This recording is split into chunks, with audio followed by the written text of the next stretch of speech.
Bonjour à tous, mes très chères âmes. Nous y sommes, ça y est, le dernier pas du voyage, le 10e et l'ultime des comment d'être. 10 portails, 10 seuils de conscience, 10 passages pour que vous retrouviez la mémoire de votre essence. Ce chemin, nous l'avons parcouru ensemble, pas à pas,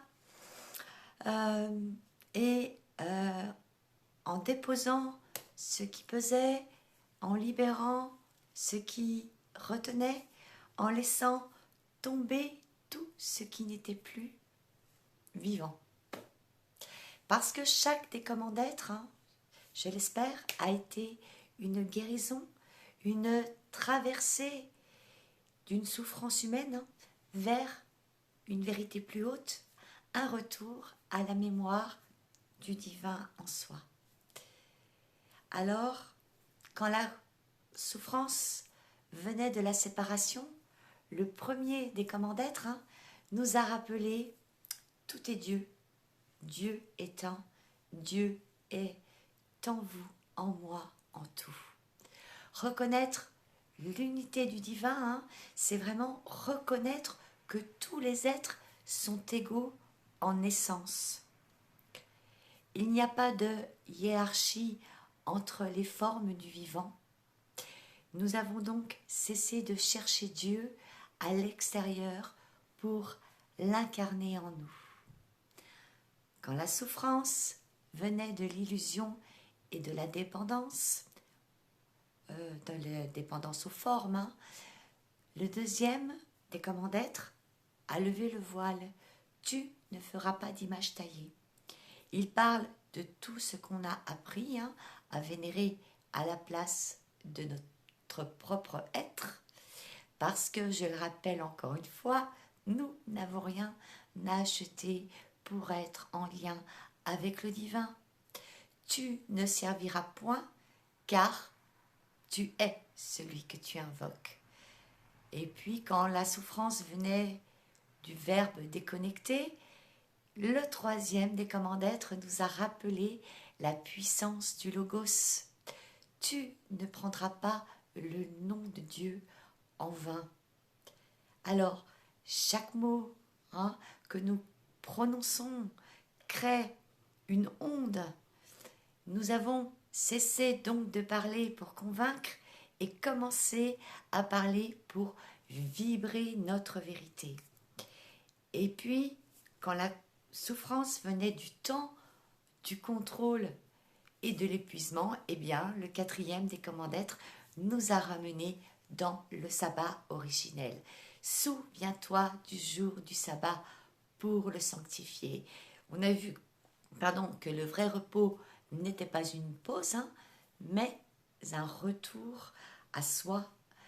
Quand on cesse de forcer la vie, la vie agit à travers nous. C'est je m'accorde au rythme du vivant, je me retire pour renaître. Et puis, quand la souffrance venait de la séparation des lignées familiales, le cinquième nous a rappelé cette magnifique filiation originelle. Honore ton père et ta mère. Ce verset donc nous a parlé de la réconciliation du ciel et de la terre en nous, de Sophia et Christos unis. Honorer, donc, c'est reconnaître la vie qui nous traverse. C'est je réconcilie la mère et le père en moi. Je redeviens donc fils et fille du vivant. Puis quand la souffrance venait aussi de la violence, du jugement et de la peur, le sixième des comment d'être a ouvert la voie de la conscience vers la vie originelle. Tu ne tueras point, ne plus tuer, c'est cesser de se croire séparé, c'est reconnaître que tout est vivant, même nos propres pensées. C'est je choisis la vie et je cesse surtout de nourrir la mort. Quand la souffrance venait de la trahison de soi, le septième des comment d'être nous a rappelé la fidélité à notre âme. Tu ne commettras pas d'adultère. L'adultère, c'est donc se détourner de sa propre lumière pour suivre une autre lumière.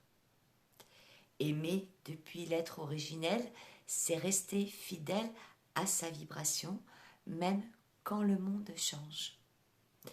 Je redeviens fidèle à mon âme, à ma lumière et à ma vérité.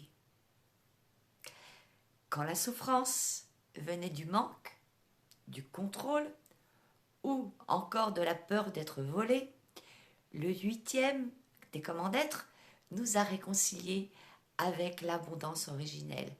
Tu ne voleras point. Parce que le véritable vol, c'est oublier que l'on est déjà source. On a appris à fermer les permissions ouvertes, donc on redevient le gardien conscient de sa propre énergie. Je n'ai rien à voler, car tout m'appartient déjà dans la vibration. Et quand la souffrance venait du mensonge, du silence ou de la peur d'être soi-même, le 9e des commandements d'être nous a ramenés à la parole originelle. Tu ne porteras donc pas de faux témoignages. Le faux témoignage, on l'a vu, ce n'est pas seulement mentir sur les faits, c'est trahir la fréquence du vrai. Quand la parole se réaligne sur la conscience, elle devient, création. Je parle donc depuis mon cœur et donc mon verbe crée la clarté. À travers donc ces 9 passages, nous avons mis de la lumière sur nos ombres, de la douceur sur nos blessures et de l'amour dans notre regard sur la vie, sur les autres et avant tout sur nous-mêmes. Nous avons appris à écouter, nous avons appris aussi à respirer, à sentir la beauté dans chaque instant, dans chaque souffle de vie et à reconnaître la présence, notre présence, même dans ce qui semble chaotique. Et maintenant, donc, nous arrivons au dernier seuil, celui de la convoitise, la plus subtile des séparations, celle qui fait croire qu'il nous manque encore quelque chose pour être complet. Le 10e des commandements d'être, n'est pas une fin, mais un retour au centre. Là où l'âme ne veut plus, ne cherche plus, ne prend plus, parce qu'elle est déjà tout. C'est le moment où la quête s'arrête, où l'être se souvient qu'il n'a jamais rien perdu, où tout s'unit, le ciel et la terre, le visible et l'invisible, l'humain et le divin. C'est le souffle de la complétude originelle. Le 10e des commandements d'être, tel qu'il a été transmis dans le livre de l'Exode, dit « Tu ne convoiteras pas la maison de ton prochain, tu ne convoiteras pas la femme de ton prochain, ni son serviteur, ni sa servante, ni son bœuf, ni son âne, ni rien de ce qui est à ton prochain. » Pris au premier degré, donc ce verset semble simplement dire « Ne sois pas jaloux, ne désire pas ce qui ne t'appartient pas. » Mais si on regarde plus loin, il parle d'autre chose. Je vous la fais à chaque fois. Il s'adresse à une humanité, rappelons-le, qui vient de sortir de l'esclavage. Donc c'est un peuple encore dépendant des règles qui devait tout apprendre. La liberté, la responsabilité, la conscience. Donc les commandements n'étaient pas des menaces, comme on a pu nous le faire croire, mais des garde-fous, le temps que l'humain retrouve le sens du sacré. Bon, aujourd'hui, ces lois extérieures sont obsolètes parce qu'elles deviennent des lois intérieures. Tu ne convoiteras point ne veut plus dire interdis-toi d'avoir envie. Il dit, souviens-toi que tout vient de la vibration que tu aimais. Convoiter, donc, ce n'est pas aimer. C'est oublier que le divin circule déjà partout, en soi, et attention, comme chez l'autre, et qu'il n'y a rien à prendre, rien à voler, rien à copier, rien à envier. Ce qu'on voit de beau chez l'autre, c'est souvent un reflet de quelque chose qu'on porte déjà, mais qu'on n'a pas encore activé. Et surtout, ce qui appartient dans la vibration, eh bien, vous retrouve toujours. Parce qu'on y revient, rien n'a besoin d'être pris, ni forcé, ni réclamé. Ce que vous vibrez, vous le manifestez. Ce que vous émettez, eh bien, vous l'attirez. La matière répond à votre fréquence. Et si vous vibrez le manque, eh bien, vous verrez le manque. Si vous vibrez la complétude, la vie vous renverra l'abondance. Dans les annales akashiques, ce 10e des comment d'être marque la fin du cycle. La dernière illusion à dissoudre, c'est celle du manque. Dans le champ de l'âme, il n'y a pas de séparation entre avoir et être. Dès que vous vibrez le manque, vous créez une réalité de manque. Mais quand vous vibrez depuis la plénitude, vous attirez naturellement ce qui correspond à cette fréquence. Et puis, on retrouve aussi dans les textes gnostiques, comme l'hypostase des archontes ou l'origine du monde, le désir de posséder est présent comme un des premiers pièges de la matrice. Les archontes ont éveillé dans l'humain cette envie de s'approprier pour qu'il oublie qu'il était déjà complet. La Pistis Sophia, je vous invite à revoir cette vidéo, raconte cela à sa manière. Sophia, la sagesse, fascinée par sa propre lumière, descend dans les mondes inférieurs et elle s'y perd. En voulant créer seule, elle s'est éloignée de l'unité.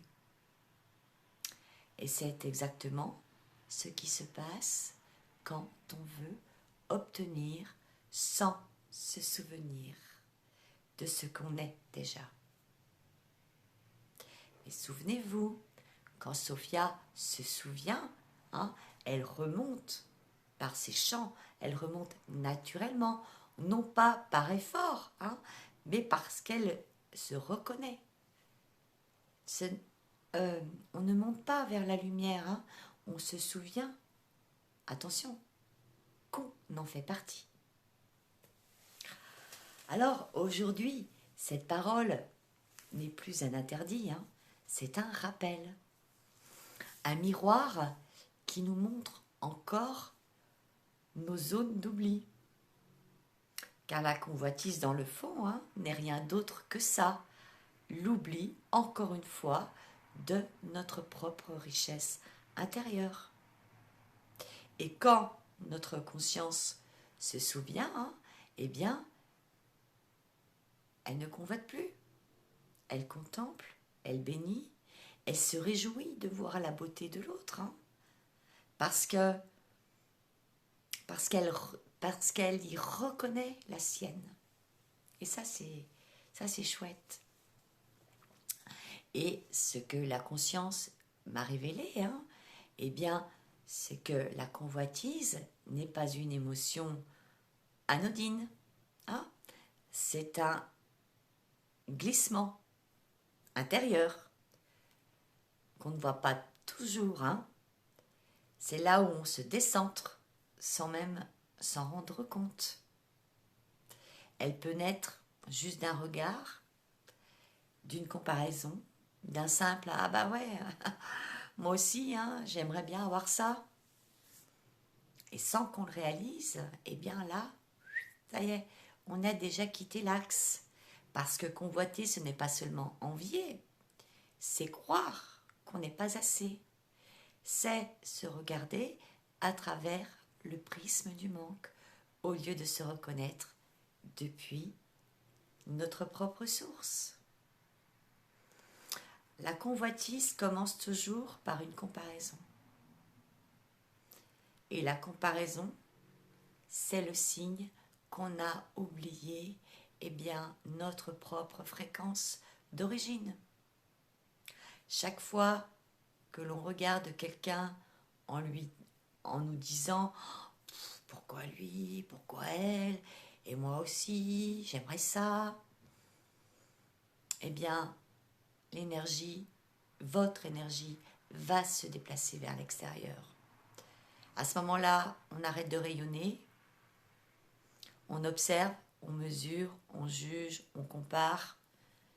C'est tous ces calculs-là qui créent une tension dans le champ vibratoire.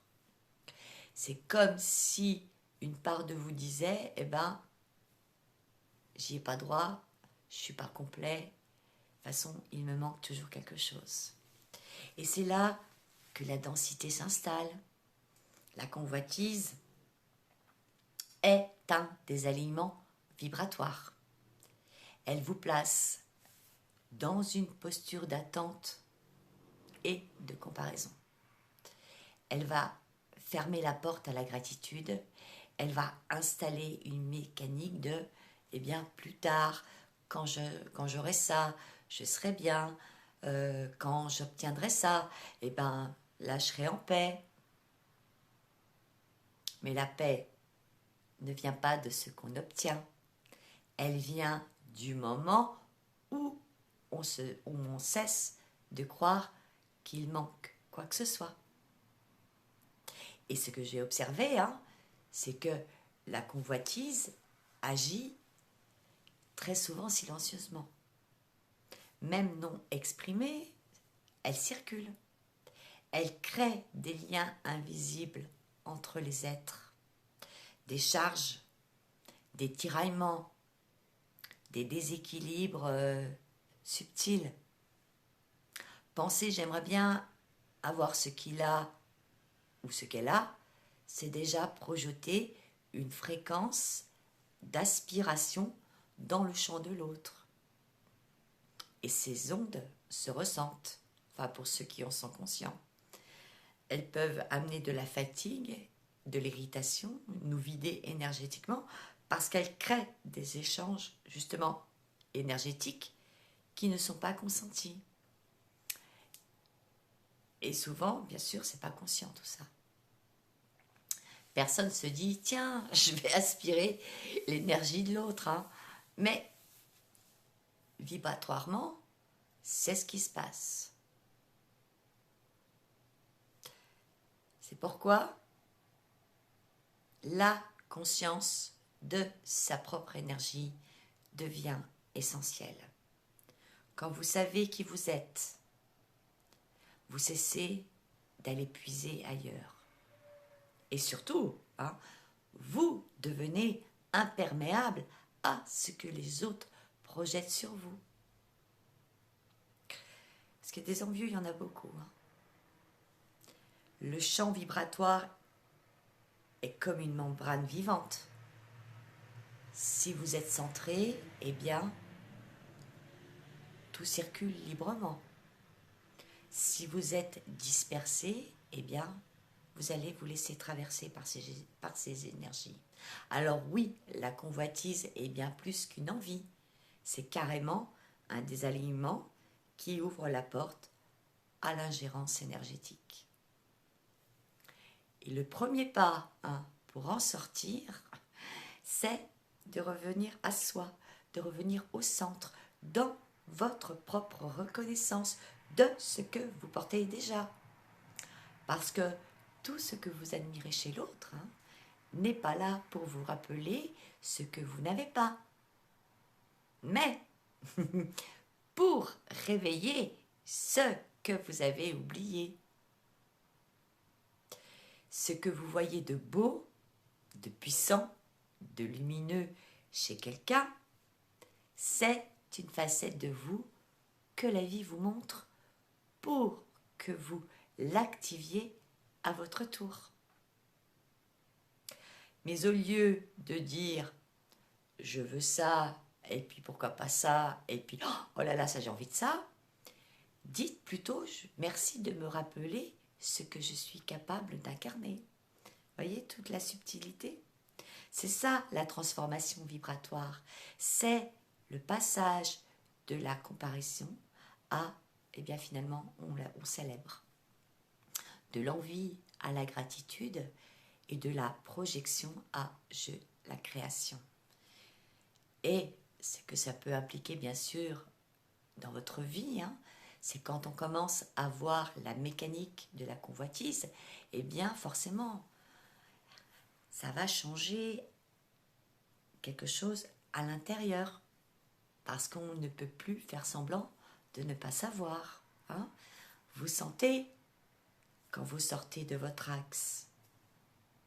Vous sentez quand votre regard glisse vers ce que fait l'autre, vers ce qu'il a, vers ce qu'il vit de merveilleux. Et tout de suite, vous allez voir, ressentez, soyez attentifs, il y a une tension, comme si votre énergie se déployait hors de vous. C'est ça la convoitise, un mouvement d'énergie qui quitte le centre, qui quitte votre centre, pour aller vers l'extérieur. Et la transformation commence au moment même où vous décidez de ramener cette énergie-là, eh bien, à la maison, atome. Quand vous cessez de comparer, parce que ça c'est une programmation, la comparaison, vous retrouvez votre espace intérieur et là tout devient plus paisible. La paix vibratoire ne vient pas de ce que vous possédez, jamais, jamais, mais du fait que vous êtes de nouveau pleinement dans votre champ énergétique. Vous n'êtes alors plus dispersé, vous êtes présent à vous-même. Et c'est dans cette présence, vous réalisez que vous n'avez jamais manqué de rien. Ce qui manquait, c'était la conscience de votre propre richesse. Et sur le plan des relations, bien sûr que ça va changer beaucoup de choses. Parce que tant que vous vibrez la comparaison, vos liens sont faussés. Ils deviennent, à ce moment-là, des rapports de force. Ça ne se voit pas forcément aussi, ça. Vous admirez, vous êtes en compétition, vous êtes dépendant. Mais dès que vous cessez de convoiter l'autre, ce qu'il a, eh bien vos relations vont s'équilibrer naturellement. Elles redeviennent du coup des échanges et pas des transferts d'énergie. Vous pouvez enfin voir l'autre sans vous perdre en lui, l'aimer sans le posséder, l'admirer sans vous diminuer. Et surtout, vous réjouir sincèrement de sa réussite, vous réjouir sincèrement de sa lumière. Parce qu'à ce stade, vous savez, sa lumière n'enlève rien à la vôtre. Au contraire, elle la ravive. Sur le plan créatif aussi, le changement va être immense. Quand vous n'êtes plus dans le manque, eh bien, vous arrêtez de créer pour compenser. Vous créez pour partager, pour exprimer, pour vibrer. Vous ne cherchez plus à prouver, vous laissez simplement la vie passer à travers vous. Et c'est là que la vraie abondance s'installe, celle qui ne dépend pas de ce que vous obtenez, mais de ce que vous laissez circuler en vous. Et sur le plan spirituel, le 10e des comment d'être vous ramène à la souveraineté vibratoire. Il vous rappelle que rien ne peut se manifester dans votre réalité sans passer d'abord par votre champ énergétique. Alors la vraie question n'est plus « pourquoi je n'ai pas ça ?» mais plutôt « quelle vibration en moi me permet pas encore à ça d'exister ?» À partir de là, tout devient clair, n'est-ce pas? Parce que vous comprenez que vous êtes le seul émetteur de votre fréquence et surtout qu'à chaque instant, vous pouvez la réaligner sur votre vérité. C'est ça, vivre sans convoitise, vivre pleinement depuis sa fréquence d'origine. Ne plus vouloir devenir quelqu'un ou avoir quelque chose, mais se rappeler qu'on est déjà. Quand cette conscience s'installe, il n'y a plus de manque, plus de rivalité, plus de compétition. Terminus, tout le monde descend. Il n'y a plus que la joie véritable d'être en résonance avec la vie. Et bien sûr, ça va changer beaucoup de choses dans votre posture d'âme incarnée. Parce que vous comprenez qu'il n'y a plus rien à prendre à l'extérieur.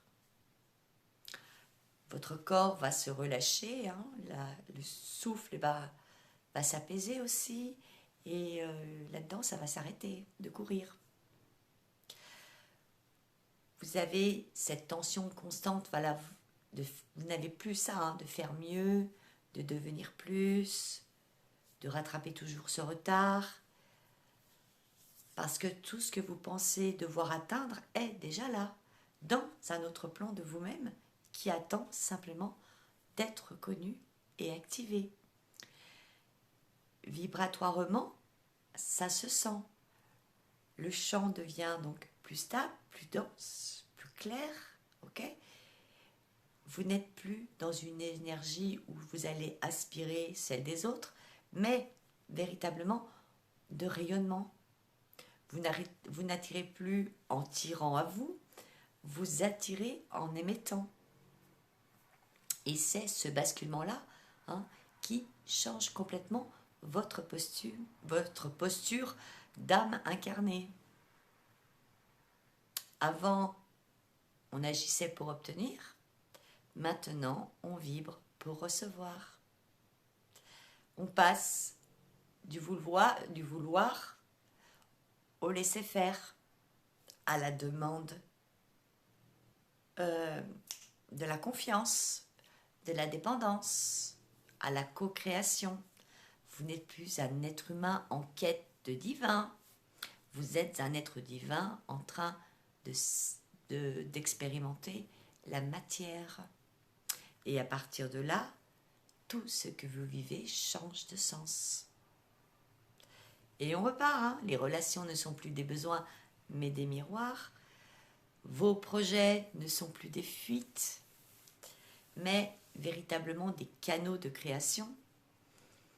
Vos choix ne sont plus des stratégies calculées, mais forcément des évidences.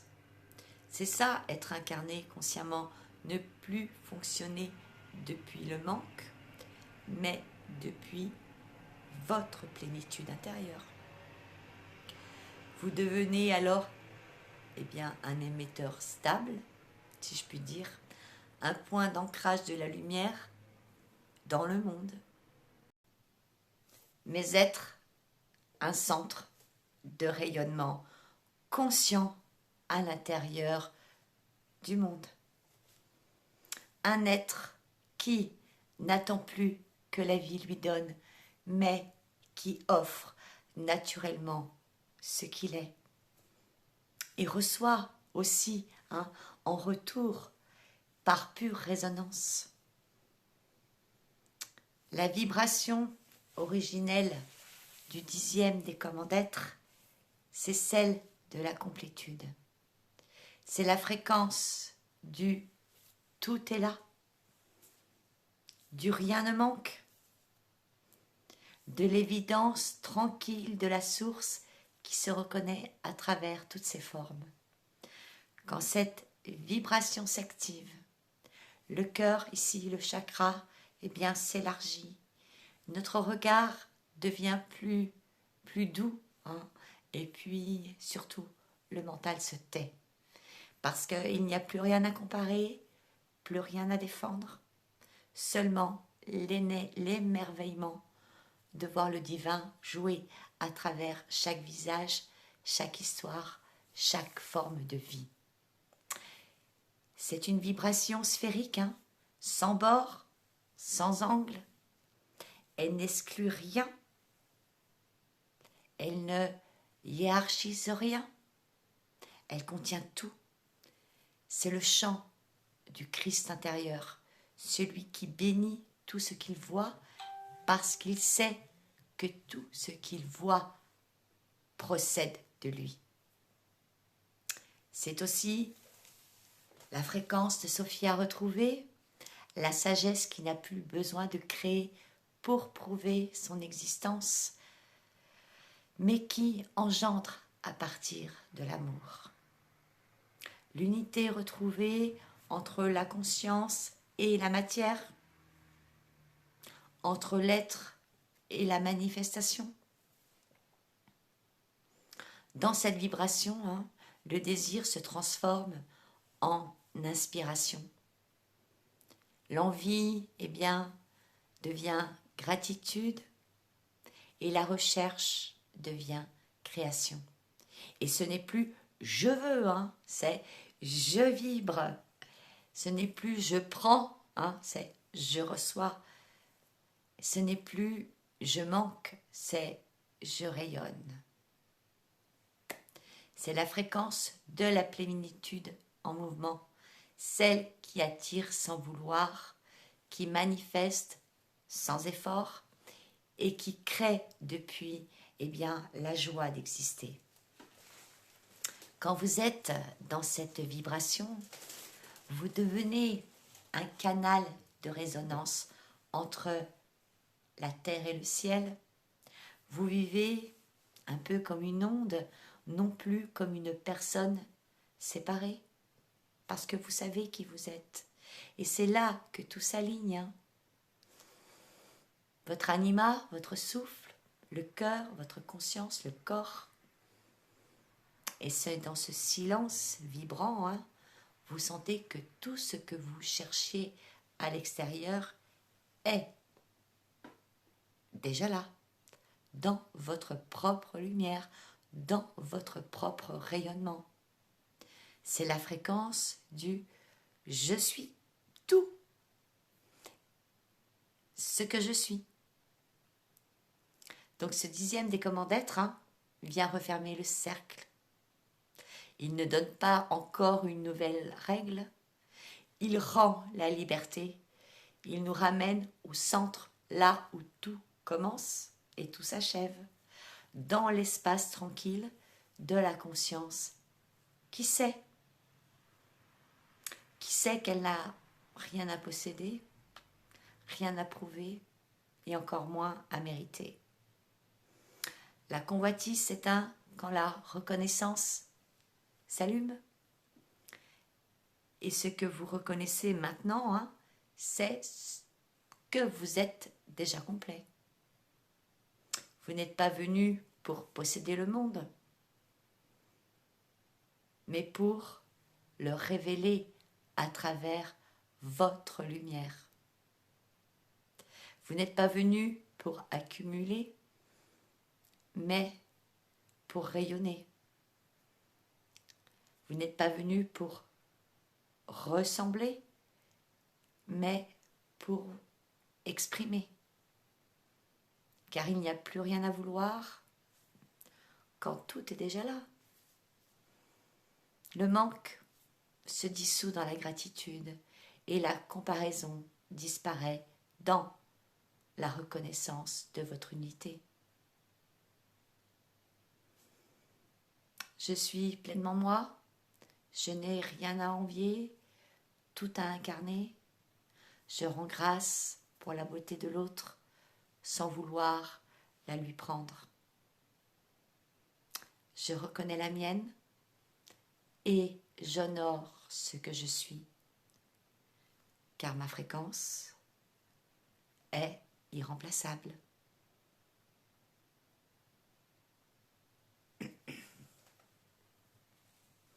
Le voyage des 10 décommandements d'être n'était pas une ascension, mais un retour.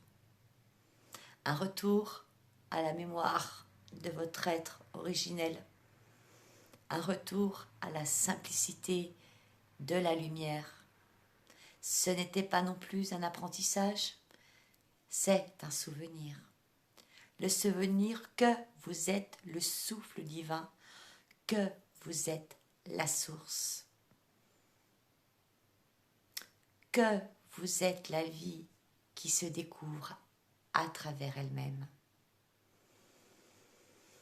Alors respirez, sentez comme c'est paisible ici et maintenant. Il n'y a plus de recherche, plus de besoin, plus de comparaison. Seulement la présence. Vous êtes arrivé là où tout commence.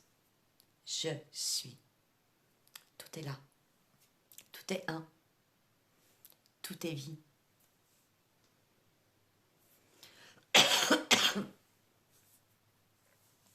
Le cycle des décommandements d'être s'achève. Waouh! Quel parcours magique, exigeant, transformateur. 10 enseignements et 10 soins. Et entre nous, 2 capsules sur les évangiles interdits, qui m'ont, moi, littéralement retourné l'âme, si je puis dire. Parce que cette gnose-là, je l'ai reconnue avant de la comprendre. Comme si je savais sans avoir appris. Comme si une mémoire parlait en moi, un souvenir de mes origines galactiques qui trouvait enfin ces mots. Et puis alors j'ai eu des galères, même pas je vous raconte. Oh là là, j'ai grillé 2 claviers d'ordinateur, j'ai tout fait bugger, mon portable, voilà, mon portable a cassé. J'en ai commandé un autre, le colis s'est perdu. J'en reçois un nouveau, et ben c'est pas le bon. Bref. Aïe aïe aïe. Enfin, voilà. Juste pour vous dire que c'était fait pour que je perde quelque part mon sang-froid. Mais le but, c'est de vraiment rester en présence. Quand la forme résiste. C'est important. Et puis, cet été, donc, j'ai eu un nouvel appel, celui d'explorer les mystères. Voilà, les mystères de la vie, les mystères de l'âme, mystères de la mort, de l'incarnation, de la matrice. On en a déjà un petit peu survolé quand même. Mais sur le moment, je me suis dit, pourquoi un mystère? Pourquoi c'est si fort comme ça? Et puis j'ai eu la réponse il n'y a pas longtemps. J'ai appris une grande nouvelle. Donc maintenant, j'ai le droit de le dire parce que toute la famille est au courant. Mais voilà, j'ai appris que j'allais être mamie. Donc là, ouais, effectivement, ça a pris un sens. C'est ça aussi, les mystères de la vie. C'est que la vibration sait avant la raison. Le champ qui perçoit avant que l'esprit comprenne. La vie qui prépare les chemins avant qu'on y pose les pieds. Alors oui, ce cycle se termine, hein, mais un autre commence. Alors je ne sais pas quand. Je ne sais pas quand est-ce que je vais redémarrer ce nouveau cycle sur les mystères. Ni à quel rythme non plus. Ça se fera toujours sous la forme de vidéo, bien sûr. Hein. Mais voilà, bon, bah écoutez, je ne me pose pas trop de questions. Je sais que ça va arriver quand ça sera le bon moment. Activez bien la cloche de notification, hein, parce que la suite viendra quand le moment sera juste. J'ai vu également que le sujet de l'abondance avait été particulièrement raisonné. Oh, je crois que je ne parle pas bien français là. Mais vous m'avez comprise. Hein. Alors, je me suis dit, tiens, ça serait peut-être bien de vous offrir une conférence vraiment entière sur ce thème. Hein. L'abondance, la vraie. On mettra les choses à plat, clairement, simplement et sans détour. Parce que, après tout, hein, c'est ça, hein, vivre les mystères donc, de la vie, laisser le divin nous surprendre, laisser la guidance de l'âme nous conduire et surtout marcher en confiance dans ce que nous ne contrôlons pas, mais qu'on reconnaît comme juste.